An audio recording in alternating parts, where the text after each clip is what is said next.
बच्चों good morning. इस video में आप सबसे छोटी संख्या और सबसे बड़ी संख्या सीखेंगे। बच्चों, एक अंक की सबसे छोटी संख्या क्या होती है? एक।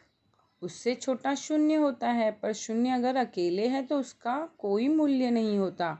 इसलिए एक अंक की सबसे छोटी संख्या होती है एक। और एक अंक की सबसे बड़ी संख्या होती है 9।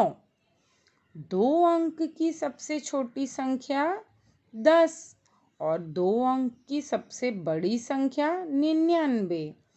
तीन अंक की सबसे छोटी संख्या होगी 100 और तीन अंक की सबसे बड़ी संख्या होगी 999। बच्चों, जब हम छोटे अंक से बड़े अंक की ओर जाते हैं तो वो संख्या का बढ़ता क्रम होता है। एक से शुरू करके हम 10 तक संख्या लिख रहे हैं, लिखी है ना? तो ये संख्या का बढ़ता क्रम है, छोटी से बड़ी, जिस क्रम में आप गिनती लिखते हैं।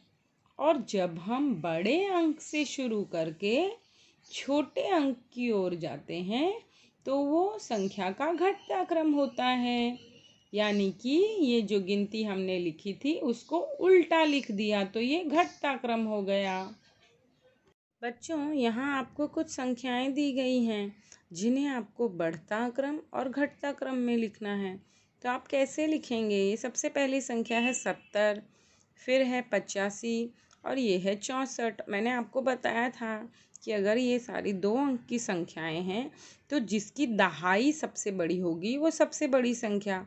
तो देखिए, इसकी दहाई है 7, इसकी 8, इसकी 6। सबसे बड़ी दहाई कौन सी हुई? 8 हुई ना? तो ये सबसे बड़ी संख्या है। और सबसे छोटी दहाई कौन सी हुई? 6। तो ये सबसे छोटी संख्या है। तो बढ़ते क्रम में लिखने के लिए आपको सबसे पहले छोटी संख्या लिखनी पड़ेगी, अर्थात 64 जिसकी दहाई छोटी है। उसके बाद 70 और सबसे बड़ी संख्या आएगी अंत में 85। ये हो गया संख्या का बढ़ता क्रम।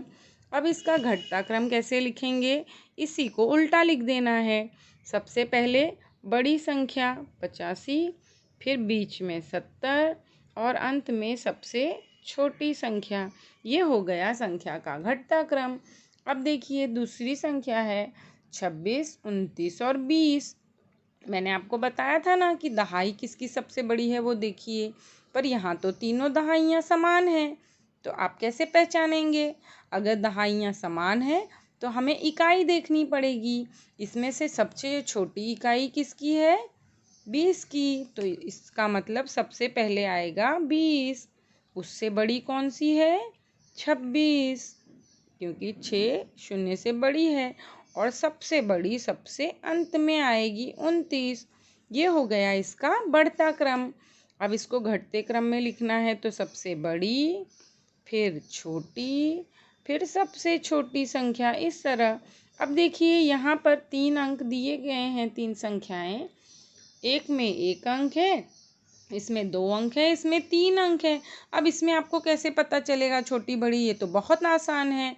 1 अंक की संख्या सबसे छोटी होगी, 2 अंक की उससे बड़ी और 3 अंक की होगी सबसे बड़ी। 1, 2 और 3 में से क्या ज़्यादा होगा? 3 ज़्यादा होगा ना? अब उल्टा लिखते समय पहले सबसे बड़ी, फिर बीच वाली संख्या जो सबसे छोटी भी नहीं है और बड़ी भी नहीं है, फिर अंत में आएगी सबसे छोटी। ये हो गया घटता क्रम। ऐसे ही आपको इन दोनों का भी बढ़ता और घटता क्रम लिखना है बच्चों।